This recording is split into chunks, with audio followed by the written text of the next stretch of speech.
गुरुभ्यो नमः। श्री सच्चिदानंद घन स्वरूपिणे कृष्णाय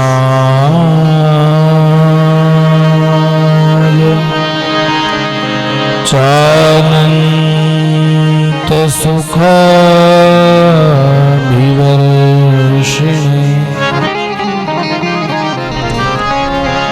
विश्वोद्भव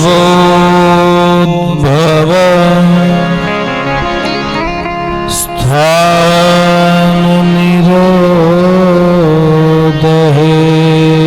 तवे नमो वयं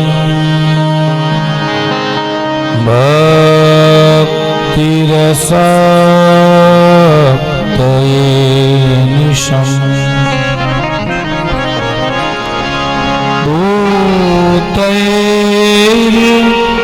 महद्भिर्ययिमा पुरो विभुर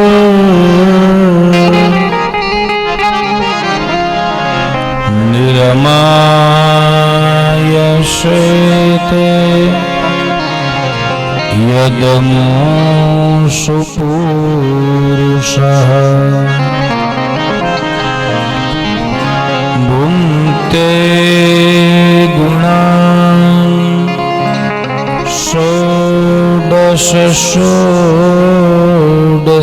षोडशात्मकः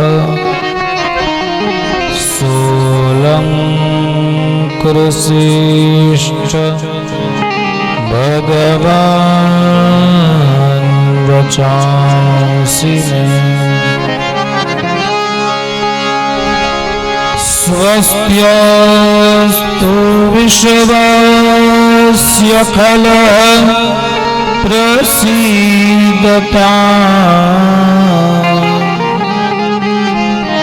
ध्यायन्तु भूतानि शिवं मिथो धिया मनश्च भद्रं भजतादधोक्षजे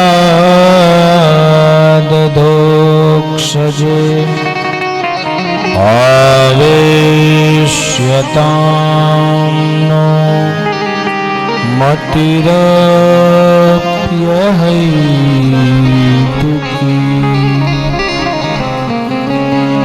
श्री भागवत भगवान की जय।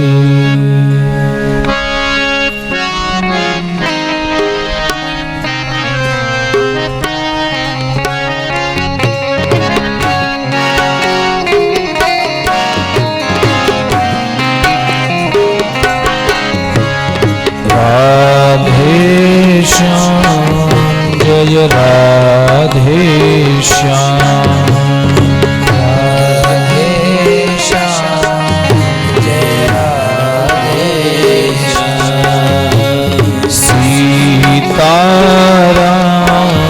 जय सीताराम सीताराम जय राधे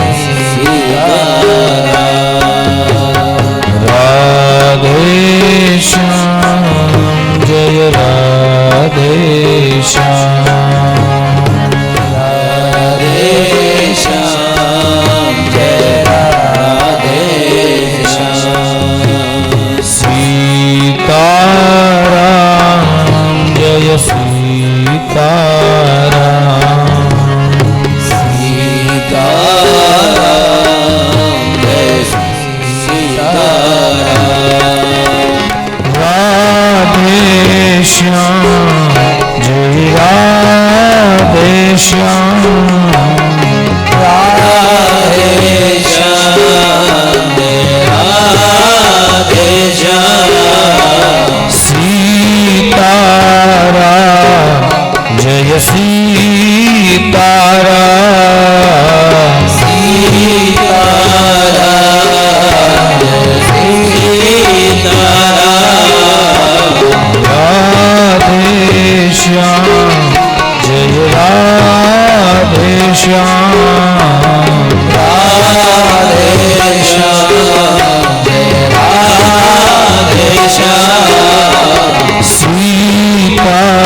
श्री व्यास भगवान की जय। कस्तूरी तिलकं ललाटपटले वक्षस्थले कौस्तुभं नासाग्रे वरमौक्तिकं करतले वेणुः करे कंकणम् सर्वांगे हरिचंदनं सुललितं कंठे च मुक्तावली गोपस्त्री परिवेष्टितो विजयते गोपालचूडामणि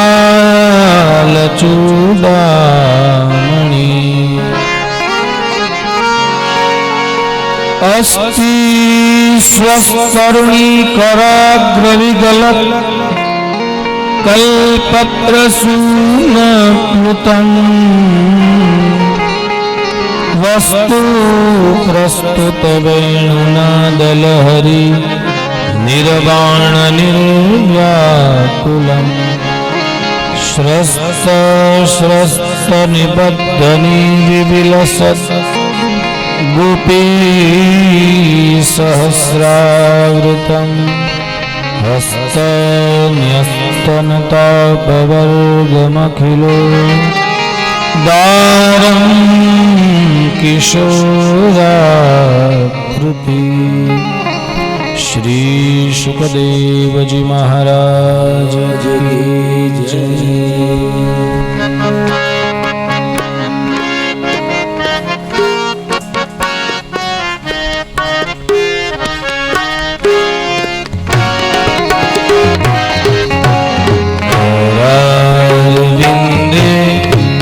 पदारविन्दं मुखारविन्दे विनिवेशयन्तं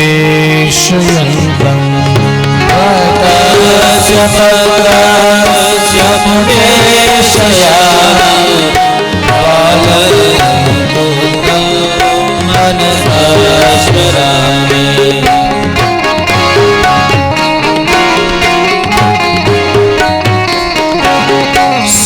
कृष्ण गोविंद हरे मुरारे हे नाथ नारायण वासुदेव जिहवे विभस्वामृतमेतदेव गोविन्द दामोदर माधवेति।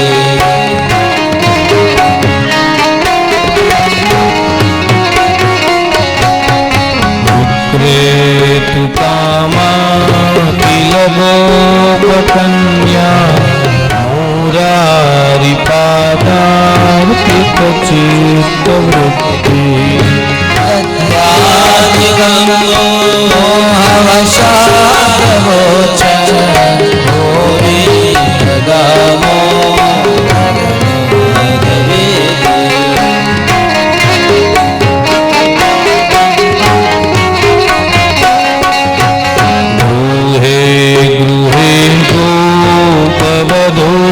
कदम्बा सर्वे मिलित्वा समवाप्य योगम् यानि नामानि पठन्ति नित्य गोविन्द दामोदर माधवेति।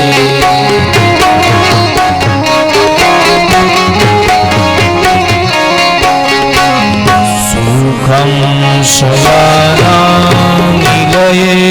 निजेऽपि नामानि विष्णो प्रवदन्ति मर्त्या निष्ठितं तन्मयता भजन्ते गोविन्द दामोदर माधवेति।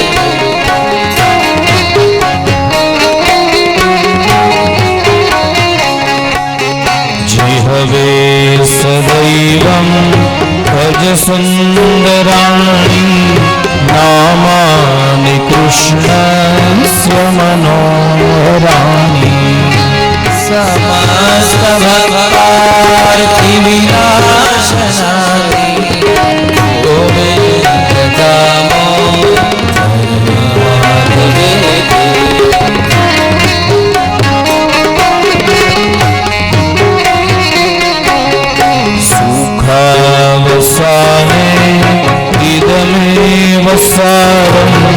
दुःखावसाने इदमेव ज्ञेयम् देहावसाने इदमेव जाम्यम् गोविन्द दामोदर माधवेति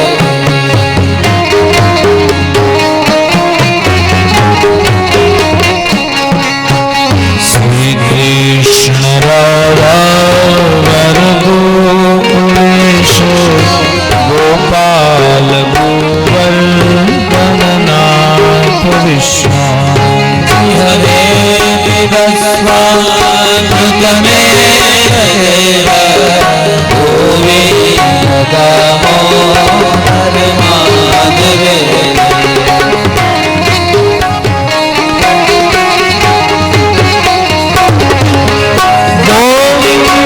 दामोदर माधवेति हे कृष्ण हे यादव हे सखेति कृष्ण हे यादव हे सखेति हे कृष्ण हे यादव हे सखेति हे कृष्ण हे यादव हे सखेति श्री बाल कृष्ण लाल की जय कृष्णं नारायणं वन्दे कृष्णं वन्दे व्रजप्रियं कृष्णं द्वैपायनं वन्दे कृष्णं वन्दे पृथ्वीसुतम्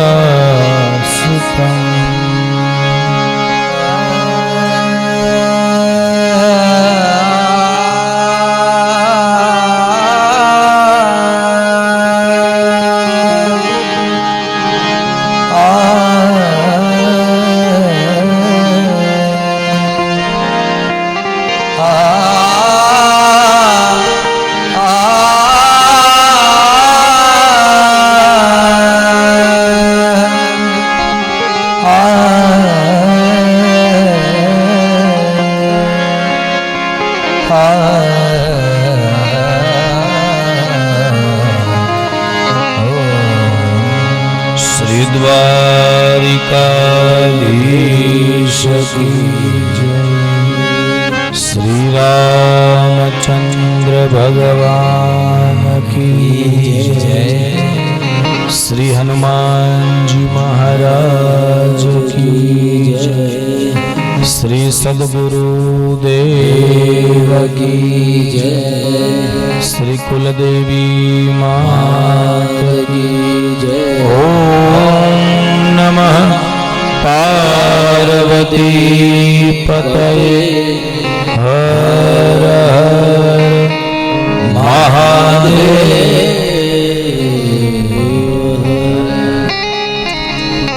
परम पावन ભાગવતજીના ચરણારવિંદની અંદર વંદન।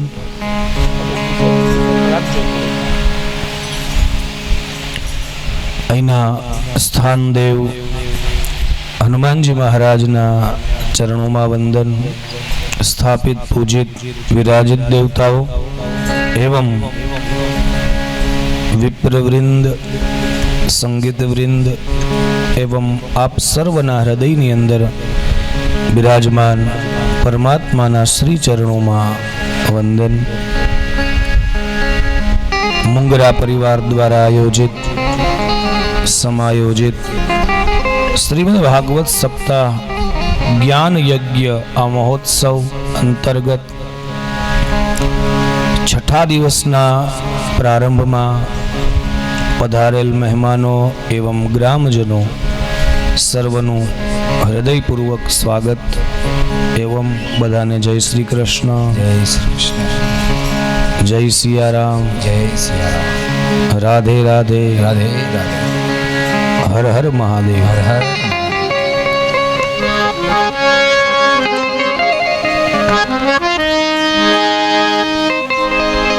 અનેક પેઢીઓના પુણ્ય ભેગા થાય। કહે છે કે એક બે જન્મના કે એકાદ પેઢીના નહીં. ભગીરથ મહારાજે ગંગાજીને સ્વર્ગમાંથી ધરાતલ ઉપર ઉતાર્યા. તો શું કેવલ ભગીરથ મહારાજનું તપ હતું? એ નહીં, એમની 3 પેઢીઓનું તપ હતું. એમ વાલા, એ ભાગીરથી ગંગા કહેવાય છે. આ ભાગવતી ગંગા છે. આ ભાગવતી ગંગા પણ એમને એમ આપણે ઘેર આવે નહીં.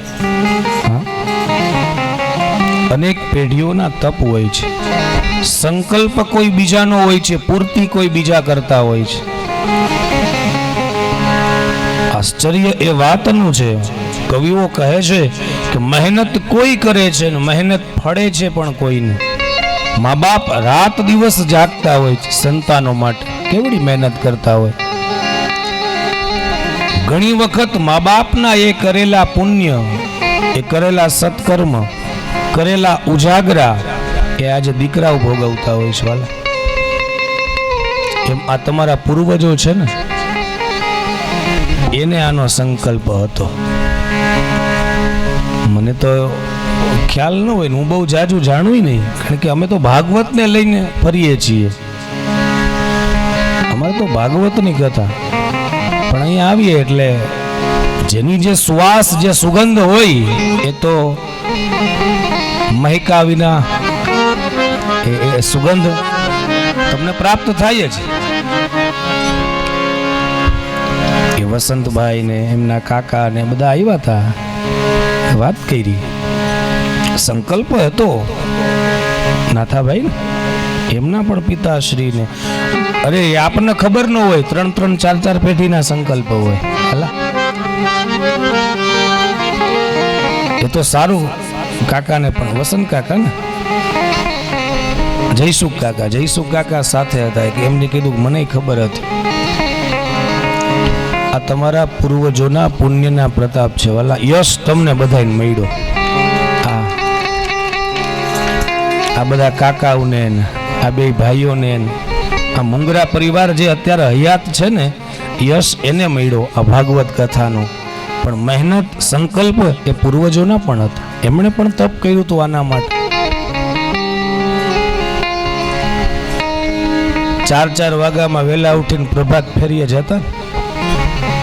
એ પુણ્યના પ્રભાવ. એમના મિત્ર આવ્યા હતા કાલે મારી પાસે.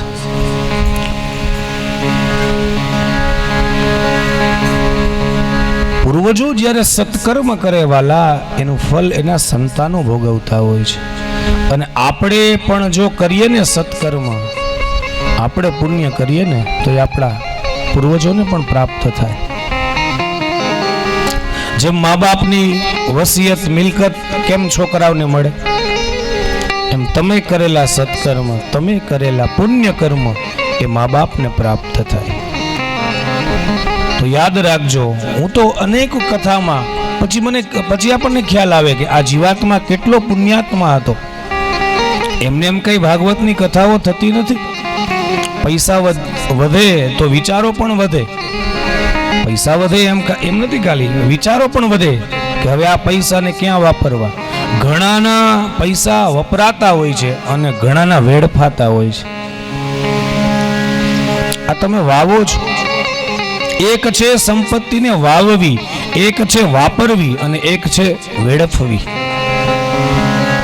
પોતાના વ્યસનની અંદર કેવલ ને કેવલ ડેકોરેશનમાં, ફેશનમાં, એમાં જે પૈસા જાય એ વેડફાય છે. કોઈ કામના નથી. મહાપુરુષો કહે છે કે વ્યસન, ફેશન અને ડેકોરેશન, વધારે પડતી સંપત્તિ આપણી એમાં જાય દેખાડામાં, તો એ વેડફાય છે. અને આજકાલ એ જ વધારે છે. તમે જુઓ, લગ્ન પ્રસંગમાં સૌથી વધારે શું છે? દેખાડો જ છે. હકીકત મહત્વનો વિધિ તો રહી જ જાય છે. લગ્ન ટાણે ખાલી 2 જણા એ હોય, 2 ના અણવર હોય ને ગોર બાપા હોય, બાકી કોઈ ન હોય. મહત્વના વિધિઓ. આ પેલી વાત છે કે રાત કેમાં ગઈ, તો કે પાથરવામાં. હોવાનું તો રહી ગયું. પથારી જ કરી અહીંથી અહીંયા ને અહીંથી અહીંયા. એમ મહત્વની વાત એ છે કે તમારી સંપત્તિ ક્યાં જાય છે તો ઘણા પાસે, તો એક વેડફાય છે, વ્યર્થ જાય છે, એક વપરાય છે સમાજ માટે, પોતાના માટે. તમે દીધેલું દાન, કોઈ રામજી મંદિર કે કોઈ પણ ધર્મ કર્મનું મંદિર હોય, સત્કર્મ હોય, એમાં એક પથ્થર એક ઈંટ મુકાઈને તોય તમારી એ સંપત્તિ એ વાવી છે તમે, એમાંથી ઉગશે પાછી. સંપત્તિ વેડફવાની નથી, સંપત્તિ વાપરવાની તો પોતાના માટે, સમાજ માટે, કલ્યાણ માટે. અને ત્રીજી અને ઉત્તમ વાત છે વાવવી, કે જેમાંથી આપણને સંપત્તિ મળે. તો એ પૂર્વજોના પુણ્યના પ્રતાપે ભાગવતજીની ગાથા આ 6ઠ્ઠા દિવસ સુધીની આપણે યાત્રા પહોંચી છે. ભગવાન શ્રી કૃષ્ણ કહે છે કે મારે આશ્રય જે હોય ને એનું રક્ષણ કરવું એ મારી ફરજ, મારું કર્તવ્ય છે. તો જેવા બધા વ્રજવાસીઓ સરસ મજાના ભોગ લઈ અને ગોવર્ધન મહારાજને અર્પણ કરે, એટલે ગોવર્ધન મહારાજ શૈલોસ્મિતિ બ્રુવન ભૂરી બલિમા દદબ્રહદ્વપો કૃષ્ણસ્ત્વન્યતમં રૂપમ ગોપવિશ્રંભણં ગતઃ. કહે છે કે ભગવાન જ કહેતા કે શૈલોસ્મી, શૈલોસ્મી, હું જ આ ગોવર્ધન છું, શૈલોસ્મી. અને ભગવાન બધો જ ભોગ આરોગ્ય છે. અને વ્રજવાસીઓ તે મહામંત્રનો જપ કરતા કરતા, પોતાના ઈષ્ટદેવનું રટન કરતા, કનૈયાનું સ્મરણ કરતા એ ગોવર્ધન મહારાજની પરિક્રમા કરે છે. એટલે આજે પણ વ્રજની અંદર ગોવર્ધન મહારાજની પરિક્રમાનું બહુ મહત્વ છે. ગોવર્ધન મહારાજ છે ને આમ લંબાઈમાં છે, આમ ઊંચાઈ નથી. જગ્યા હશે ને ખબર હશે. અમુક અમુક એમની યાત્રાઓ છે વાલા. કોઈ મહાપુરુષ તો દંડવતી પરિક્રમા કરતા હોય, દંડવત કરવાના પછી આગળ વધવાનું. અરે અમુક મહાપુરુષો તો વર્ષોથી આ કરે છે. કેવી દંડવતી પરિક્રમા? તો કે એક જ જગ્યાએ 108 દંડવત કરવાનું, પછી આગળ વધવાનું, પછી બીજી જગ્યાએ, પછી ત્રીજી જગ્યાએ. 10 વર્ષે પૂરી થાય. પરિક્રમાનું બહુ મહત્વ છે. આપણે ગિરનાર મહારાજ પણ બિરાજે છે, એમની પણ પરિક્રમા થાય છે દિવાળી પછી, 11 આવે એટલે લીલી પરિક્રમા. તો પરિક્રમાનું બહુ મહત્વ છે. આ શું છે તો કે પદયાત્રા છે. એટલે પરિક્રમા કરતા હોય ને તો તમને ડગલે ને પગલે એક અશ્વમેધ યજ્ઞનું ફળ પ્રાપ્ત થાય. જાત્રા સુકામે ચાલીને કરવાની હોય તો કે જેટલું ચાલો એટલા યજ્ઞ થાય. ચાલીને તમે જાત્રા કરો એટલે ભગવાનનું સ્મરણ વહેલા થાય. સુખ સુવિધાઓ સાથે કરો તો નહીં, તો સાત્વિકતા ન જળવાઈ રહે. સામૂહિક ક્રોધ આવે, જાત્રામાં પણ ક્રોધ આવે. તમે જોજો, માણસ જાય જાત્રા કરવાના, આવે બાધીને. આનું કારણ શું? તો કે સુખ સુવિધા જોઈ છે એટલે. નહીતર શાસ્ત્રો એમ કે છે અન્ય ક્ષેત્રે કૃતમ પાપમ તીર્થ ક્ષેત્રે વિનશ્યતિ, કે બીજી જગ્યાએ કરેલા પાપ એ તીર્થમાં જવાથી ધોવાય, પણ હવે તીર્થમાં જ કરેલા પાપ ક્યાંય ધોવાય નહીં. વજ્રલેપો ભવિષ્યતિ, પણ સ્કંદ પુરાણ કહે છે કે તીર્થમાં થયેલા પાપ દ્વારિકામાં ગોમતીજીમાં સ્નાન કરવાથી ધોવાય. એટલે તમે જુઓ, જાત્રાનો છેલ્લો પડાવ છે ને દ્વારિકા છે. તમે ગમે એ જાત્રા કરો પણ છેલ્લે દ્વારિકા તો આવવું જ પડે. સ્કંદ પુરાણ કહે છે કે તીર્થમાં થયેલા પાપ એ ગોમતીજીમાં સ્નાન કરવાથી ધોવાય છે. તો સાવધાન વાલા.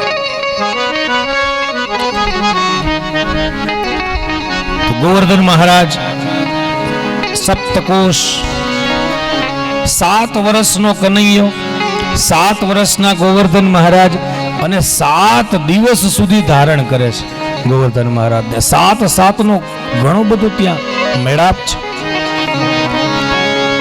જેવી ગોવર્ધન મહારાજની પૂજા કરી વ્રજવાસીઓએ એટલે ઇન્દ્રને ખબર પડે છે કે મારો યજ્ઞ બંધ કર્યો અને એક પહાડની પૂજા કરે છે, આ ગાયોની પૂજા કરે છે, બ્રાહ્મણોની પૂજા કરે છે. ઇન્દ્રને અભિમાન આવ્યું. ઇન્દ્રને એમ થયું કે મારું માન ભંગ કર્યો, મારો યજ્ઞ ભંગ કર્યો. એટલે ઇન્દ્રએ શું કર્યું? પછી સાંવર્તક નામના ગણોને બોલાવે છે. આ સાંવર્તક નામના મેઘ ગણો એ પ્રલયકાલીન સમય હોય ને ત્યારે જ વરસાદ વરસે. હાથીની સૂંઢની ધારાએ વરસાદ વરસે. આ પ્રલયકાલીન એ મેઘ ગણો. ગણમ સાંવર્તકમ નામ મેઘાનામ ચાંતકારિણામ ઇન્દ્ર પ્રાચોદયત કૃતો વાક્યમ ચાહેશમાન્યુત. ક્રોધની અંદર, આવેશની અંદર, આવેગની અંદર આવી અને ઇન્દ્ર મહારાજે આજ્ઞા આપી દીધી કે જાઓ વ્રજનો નાશ કરો. સાંવર્તક નામના મેઘગણો કહે છે કે મહારાજ પણ અત્યારે પ્રલયનો સમય નથી. મહારાજ અમારે તો પ્રલય સમયે જવાનું હોય છે, તમે અમને ખોટા મોકલો છો. ઇન્દ્ર કહે છે કે તમારા સ્વામી કોણ છે? મેઘગણો કે આપ જ છો પ્રભુ, પણ તમે જરા વિચારો તો ખરા, અમને ખોટી આજ્ઞા ન આપો. પણ ઇન્દ્ર અભિમાનથી કહે છે કે મારી આજ્ઞાનું પાલન કરો, નહીતર હું તમને સ્વર્ગથી બરખાસ્ત કરીશ. એટલે ન છૂટકે આ મેઘગણોને જાવું પડ્યું છે. ઘણી બધી ઘટનાઓ ઘટે છે એ સમયે. કે છે કે જેવા વાદળા વ્રજ ઉપર આવ્યા એટલે કાલ કેમ અહીંયા વાતાવરણ હતું, હવે એ તો સામાન્ય હતું, એના કરતા 1000 ગણું. અને લગભગ બધીએ વરસાદ હતો. હા, આપણે અહીંયા કથા પૂરી કરીને અમે બહાર ગયા ને પછી થોડુંક વાતાવરણ કંઈક બદલાયું. લગભગ બધીએ વરસાદ પડ્યો છે આજુબાજુ, અહીંયા નથી આવ્યો. અને કાલે કથા એની જ હતી, વરસાદની જ કથા હતી. એવું તે વાવાઝોડું આવ્યું, કાળા ડિભાંગ વાદળો છવાણા, કોઈને પોતાનો હાથ દેખાય નહીં, એટલું અંધારું.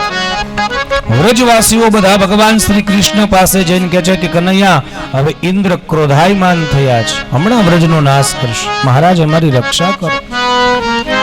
ભગવાન શ્રી કૃષ્ણ કહે છે કે ચિંતા ન કરો, જેમનું આપણે પૂજન કર્યું એ ગોવર્ધન મહારાજ આપણી રક્ષા કરશે. એ જ સમયે વરસાદ વરસે છે. ઘટનાઓ તો ઘણી બધી. ભાગવત તો એમ કે છે કે વરસાદ વરસ્યો, પણ મહાપુરુષો આ કથાને એવી સરસ કે છે કે જેવો વરસાદ વરસ્યો એટલે ભગવાન શ્રી કૃષ્ણએ 49 વાયુને આદેશ આપ્યો. હવે જેવા વાયુ આવે એટલે વરસાદ વરસે ને એટલે પવન આવે ને એટલે વરસાદને બીજે લઈ જાય.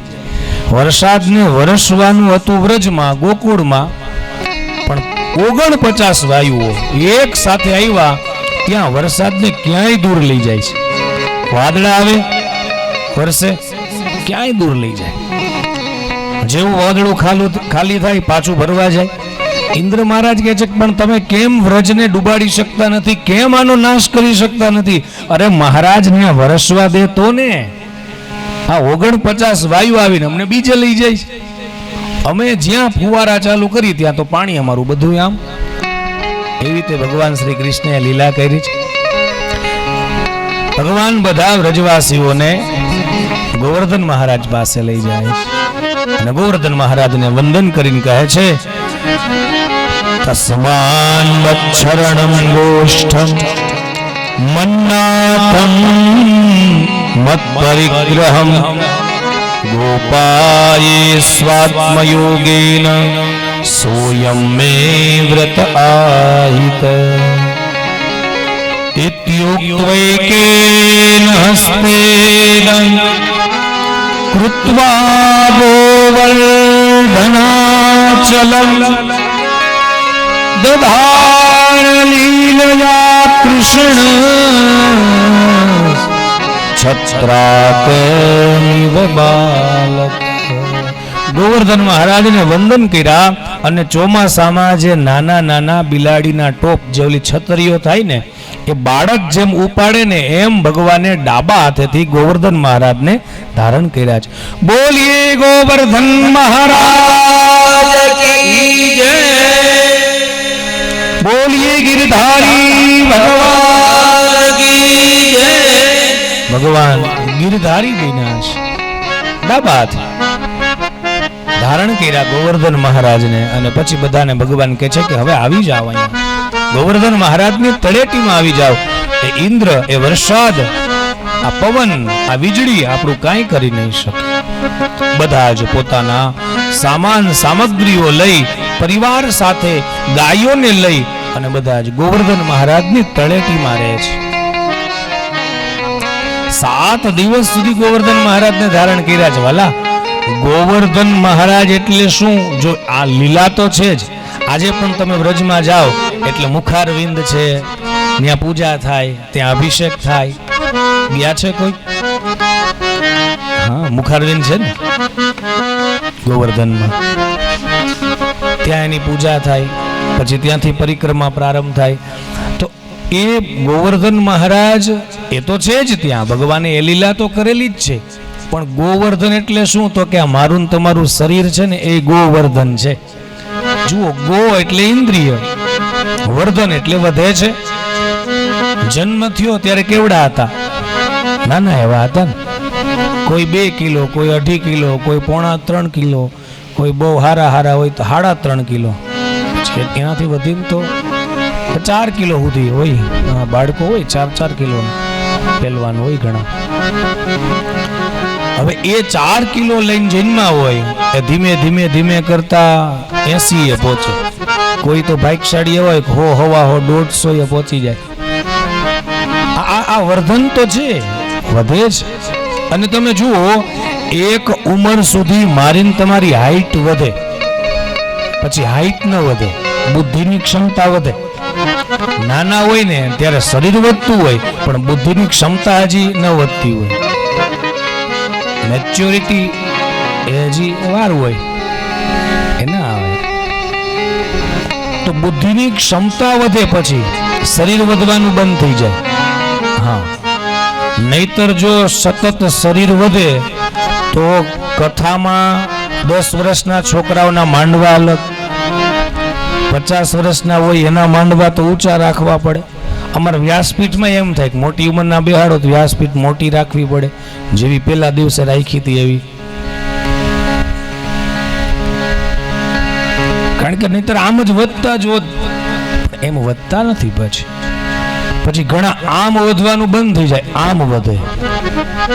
તો આ શરીર ગોવર્ધન છે વાલા.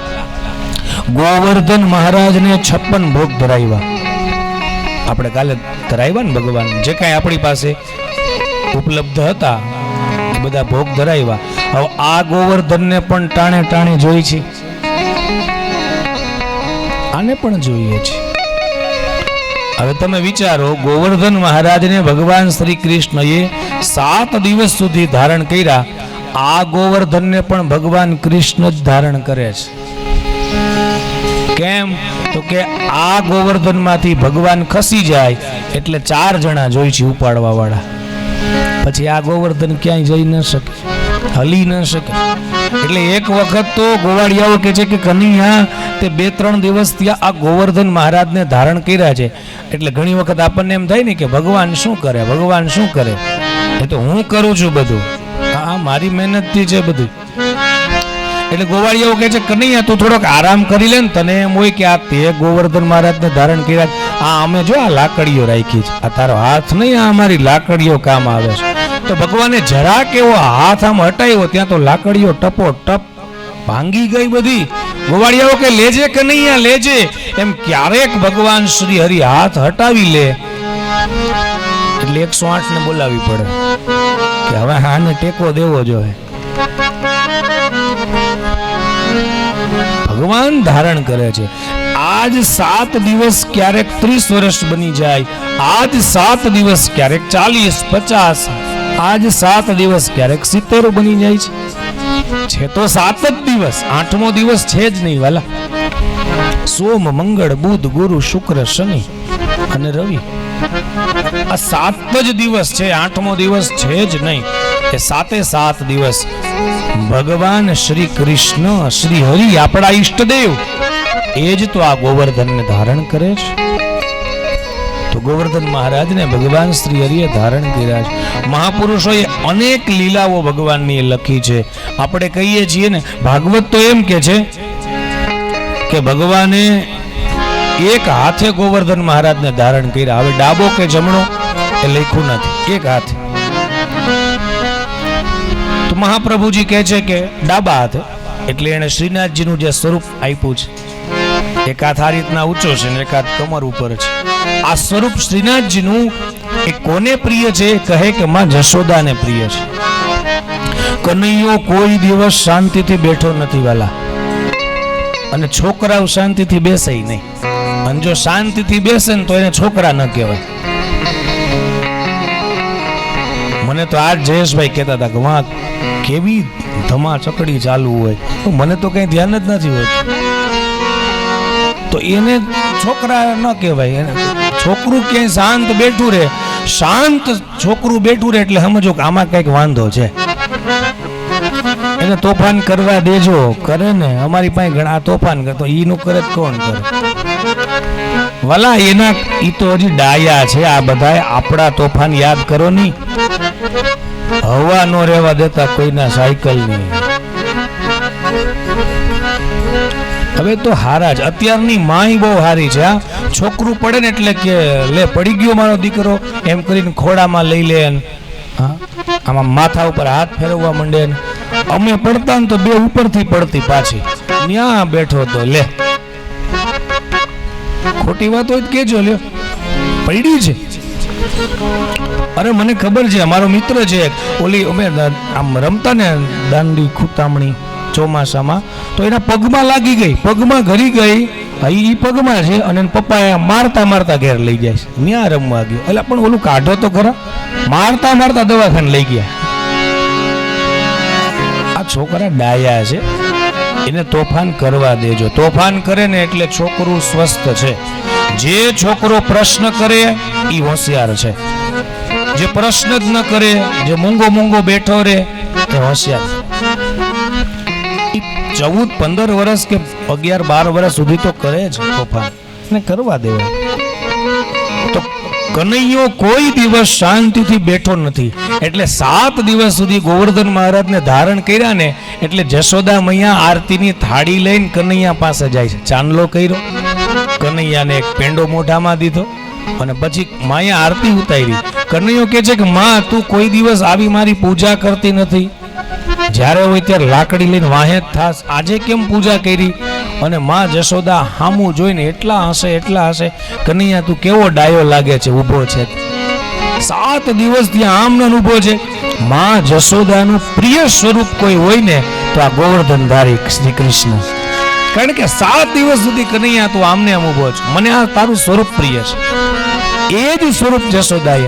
અને જે દ્વારકાધીશનું જે સ્વરૂપ છે, આની કથાઓ તો બહુ સરસ દિવ્ય છે. દ્વારકાધીશનું જે સ્વરૂપ છે, આપણે જે દર્શન કરીએ છીએ ને, આ સ્વરૂપ રૂક્ષ્મણીજીને પ્રિય છે. અને દ્વારકાધીશના જે 4 હાથ છે ને વાલા, એમાંના 2 હાથ ભગવાન શ્રી કૃષ્ણના છે અને 2 હાથ રાધાજીના છે. એ ખાલી દ્વારકાધીશ નથી, રાધા કૃષ્ણ ત્યાં બિરાજે છે. આ રહસ્ય છે, મહાપુરુષોએ લખ્યા છે રહસ્ય. એ વ્રજ અને દ્વારિકા મિલન, વ્રજ દ્વારિકા મિલન આખી એક કથા છે. જ્યારે સૂર્યપ્રયાગની અંદર કુરુક્ષેત્રમાં બધા મળે છે ને, ત્યારે દ્વારકાધીશ પણ ત્યાં હોય, રાધાજી પણ ત્યાં હોય છે, રૂક્ષ્મણીજી પણ ત્યાં હોય છે. સર્વપ્રથમ તો રૂક્ષ્મણી અને રાધાનું મિલન છે. બંનેનો દિવ્ય સંવાદ છે. ભગવાન શ્રી કૃષ્ણને સૌથી વધારે કોઈ પ્રેમ તો એ રાધાજી અને બીજા રૂક્ષ્મણીજી. જેણે પ્રેમ, જેણે આદર, જેણે એમનો સત્કાર કર્યો છે. તો દ્વારકાધીશ જ્યારે ત્યાં આવ્યા ને, એટલે રાધાજીએ દ્વારકાધીશનો શ્રૃંગાર કર્યો છે. કેવો શ્રૃંગાર કર્યો તો કે વ્રજવાસી જેવો. વ્રજમાં જેમ ભગવાન રહેતા એ પ્રમાણે રાધાજીએ મોર મુગટ અને પેલી વૈજયંતી માળા અને હાથમાં વેણુને જે રાધાજીને દેતા ગયા એ બધું, અને એ જ રાધાજીનું સ્વરૂપ પછી ભગવાન શ્રી કૃષ્ણમાં સમાહિત થઈ જાય અને ચતુર્ભુજ ભગવાન દ્વારકાધીશ જ્યારે થયા એ સ્વરૂપની ઝાંખી રૂક્ષ્મણીજીએ પોતાના હૃદયમાં ઉતારી અને પોતાના પૌત્ર વ્રજનાભને કીધું કે આવું સ્વરૂપ હું તને કહું એવું તું નિર્માણ કર, અને એમાંથી જે મૂર્તિ બનીને એ દ્વારકાધીશ છે. રૂક્ષ્મણીના હૃદયમાં જે મૂર્તિ હતી રાધા કૃષ્ણની એ આ છે. એટલે દ્વારકાધીશના દર્શને જાવ ને તો એકલા એના દર્શન ન કરતા. જે પેલા હાથ દેખાય છે ને, બીજા 4 હાથ છે ચતુર્ભુજ, એમાં 2 દ્વારકાધીશના છે. રાધાજીનું મુખ દેખાતું નથી, કારણ તો કે પાછળ ઊભા છે, એટલે એ સંતાઈને ઊભા છે, અંદર સમાહિત થયા છે, પણ એના હાથ દેખાય છે. એ હાથમાં દર્શન કરો ને ત્યારે સમજો આ રાધાજી છે, ચતુર્ભુજ છે. તો આ ગોવર્ધનનાથનું સ્વરૂપ સૌથી વધારે કોઈને પ્રિય હોય તો એ છે માં જશોદા. દરેકને કંઈક ને કંઈક અલગ અલગ રૂપ પ્રિય છે. નરસિંહ મહેતા તો કહે છે કે ભગવાનની આ ગોવર્ધન લીલા એ શું છે તો કે આ બધા ભગવાનના લટકા છે. જેમ ગોપીઓ કનૈયાને કે કનૈયા તારા છાસ પીવી છે, એટલે કનૈયો કે હા, તો કે એક લટકું મારજી, ઠુમકું લગાવ. શેષ ગણેશ દિનેશ જાહી નિરંતર ધ્યાવે, શુક વ્યાસ નારદ સનકાદી નિરંતર ગાવે, તાહી આહિર કી છોહરિયા છછિયા ભરી છાછ પે નાચ નચાવ. જેને ભગવાન મહાદેવ ગાય, જેને બ્રહ્માજી 4 મુખથી જેની સ્તુતિ કરે, અરે શેષ પોતાના 1000 મુખથી જેના ગુણ ગાય, અરે સરસ્વતી પણ જેના ગુણ ગાતા થાકે નહીં, નારદજી પણ પોતાની વીણામાં જેના નામ લેતા થાકે નહીં. એ ભગવાન શ્રી હરિ એક વાટકા છાસ માટે ગોપી પાસે નાચે છે, ઠુમકો લગાવે છે, લટકું કરે છે. તો નરસિંહ મહેતા કહે છે કે ભગવાન શ્રી કૃષ્ણની આ બધી લીલાઓ, એમાં પછી ભલે ને ગાયો ચારવાની હોય કે પેલો દાવાનળ 2 વખત પાન કરી ગયા એ હોય કે ગોવર્ધન મહારાજને ધારણ કરવા હોય, આ બધું શું છે? લટકે ગીરી ગોવર્ધન તોલો, લટકે પલટી વારી રે, લટકે જઈ જમુનામાં પેઠા, લટકે નાથ્યો ના તમારા લટકાને. એ હું તો વારી રે સુંદર શ્યામ તમારા લટકાને.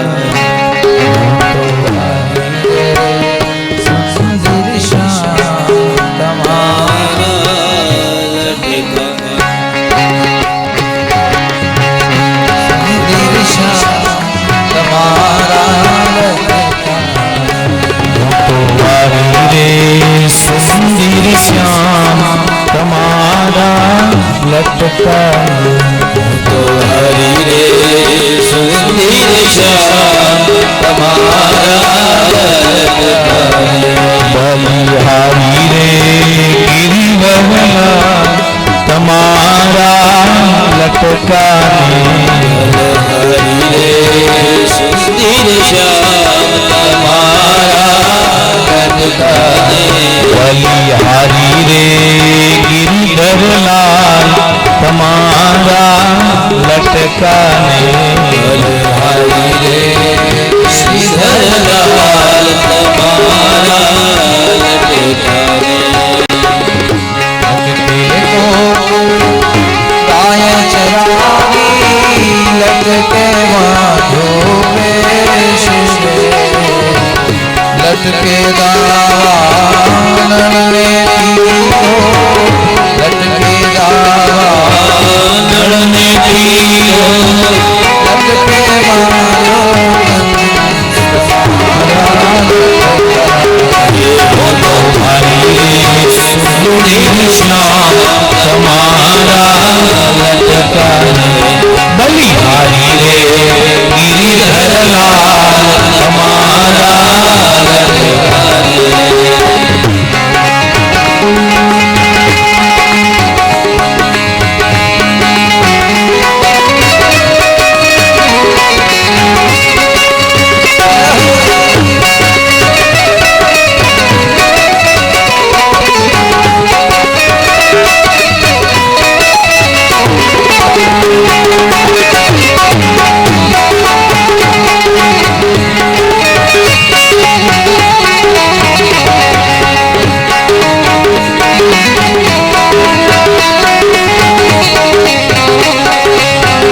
ધરીને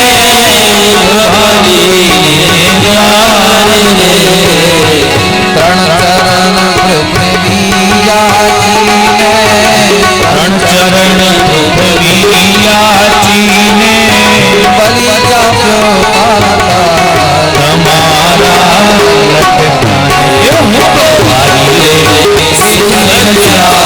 તમારા બલિહારી રે શ્રીધરલાલ તમારા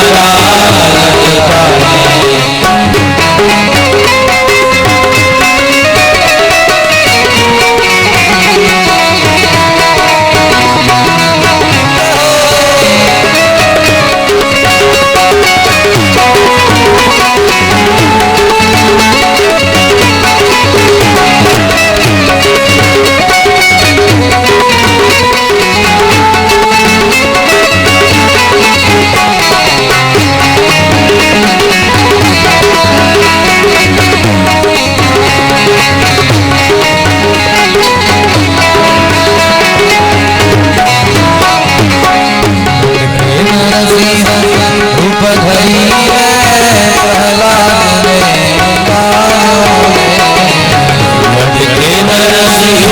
રૂપ ધરીને પ્રહલાદને ઉતાર્યોને લટકે અસુરન ધરમોકે લટકે અસુરન ધરમોકે હિરણાક્ષ સવિદા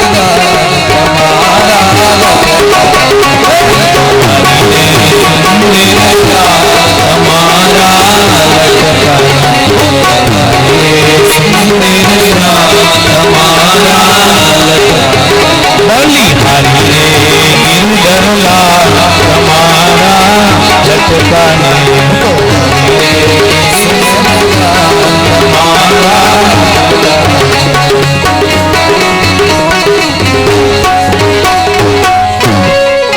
શ્રી ગિરધરલાલ કી જય.